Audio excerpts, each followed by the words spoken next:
Hello friends, কেমন আছো তোমরা সবাই? আশা করি তোমরা খুব ভালো আছো।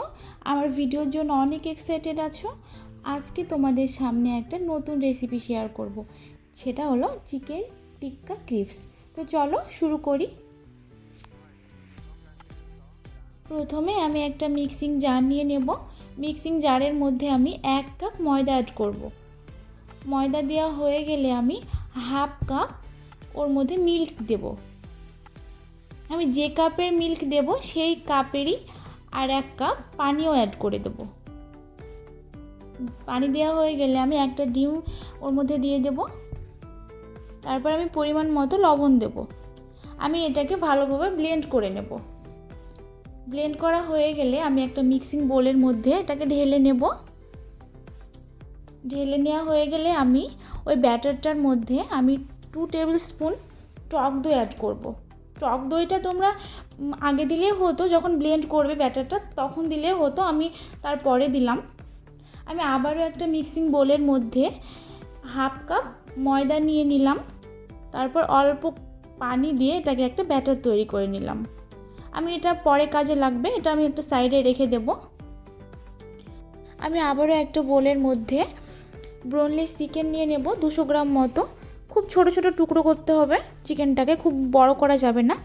তারপর আমি জিরে গুঁড়ো 1 টিস্পুন, পরিমাণ মতো লবণ, হলুদ, কাশ্মীরি রেড চিলি আর গরম মশলা 1/2 টিস্পুন।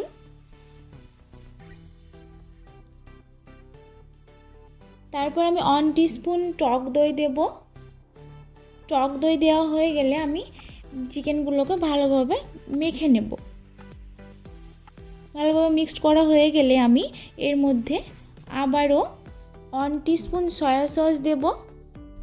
সয়া সস দেওয়া হয়ে গেলে আমি একটু হালকা করে এটাকে মিক্সড করে নিয়ে আমি ওর মধ্যে 1 টিস্পুন মতো আদা পেস্ট দেব।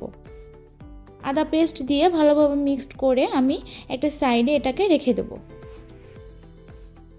দেন আমি একটা ফ্রাইং প্যানের মধ্যে কিছু পরিমাণ তেল দিয়ে ওর মধ্যে 1 টিস্পুন মতো রসুন কুচি আর 3-4টে কাঁচা লঙ্কা কুচি দিয়ে মিক্সড করে নেব।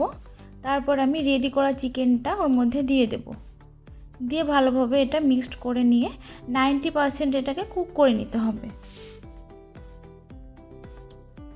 এরপর চিকেনটা 90% কুক হয়ে আসলে আমি 1 কাপ মতো ক্যাপসিকাম অ্যাড করব।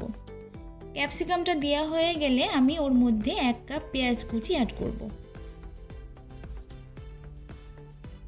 এভাবে ভালোভাবে এটাকে মিক্সড করে নিতে হবে চিকেনের সাথে। ভালোভাবে মিক্সড করা হয়ে গেলে আমি ওর মধ্যে একটু সামান্য পরিমাণ লবণ দেব।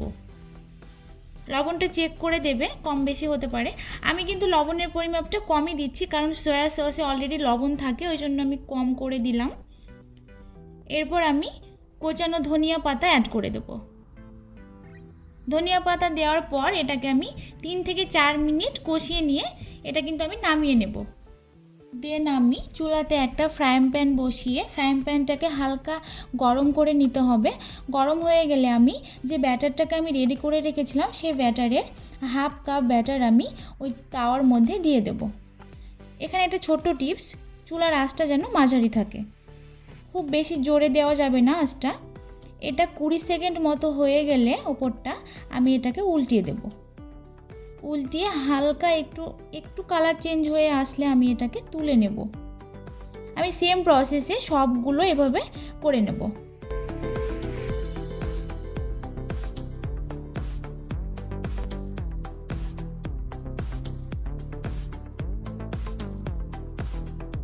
আমার সবগুলো রুটি কমপ্লিট। ওখান থেকে আমি একটা রুটিকে নিয়ে নিচ্ছি। তারপর আমি যে চিকেনটাকে বানিয়ে রেখেছিলাম সেই চিকেনের টিক্কাটাকে আমি রুটির ওপরে আমি দিয়ে দেব। যে বাটারটাকে তৈরি করে রেখেছিলাম তোমরা দেখে নাও আমি এটাকে কিভাবে লাগাচ্ছি। এভাবে তোমরা জোড়া লাগিয়ে নেবে। আমার প্রসেসটা তোমরা দেখে নাও, সেম প্রসেসেই তোমরা এটাকে বানিয়ে নেবে। আমি এইভাবেই সবগুলো পরোটা শেপে আমি করে নেব।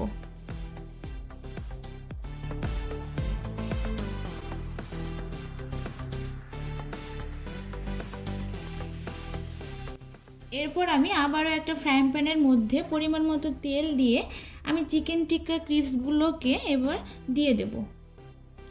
আমি প্রথমে কিন্তু তেলটা হাই হিটে গরম করে নিয়েছিলাম, তারপর ক্রিপসগুলো দেওয়ার পর আমি কিন্তু চুলার আঁচটা কিন্তু একদম লোতে রাখবো, যাতে ভেতর পর্যন্ত এটা ফ্রাই হয়ে যায়। খুব হাই হিটে এটাকে ভাজলে ভেতরটা ভালোভাবে হবে না, কাঁচা থেকে যাবে। খুব লো আছে এটাকে ভেজে নিতে হবে আস্তে আস্তে। দেখো আমি কিভাবে এটাকে ফ্রাই করছি, উল্টিয়ে পাল্টিয়ে। এটা কালারটা চেঞ্জ না হওয়া পর্যন্ত তোমরা এভাবে এটাকে ফ্রাই করে নেবে। তো ফ্রেন্ডস, আমার কিন্তু চিকেন টিক্কা ক্রিপস রেডি হয়ে গেছে। তোমরা দেখে নিশ্চয়ই বুঝতে পারছো এটা কতটা ক্রিস্পি হয়েছে। তোমরা অবশ্যই এটাকে ট্রাই করো, খুব ভালো লাগে খেতে এটা। তো ফ্রেন্ডস, আমি ভিডিওটা এ পর্যন্ত এন্ড করছি। দেখা হচ্ছে নেক্সট কোনো রেসিপি নিয়ে। সেই পর্যন্ত তোমরা খুব ভালো থেকো আর সুস্থ থেকো।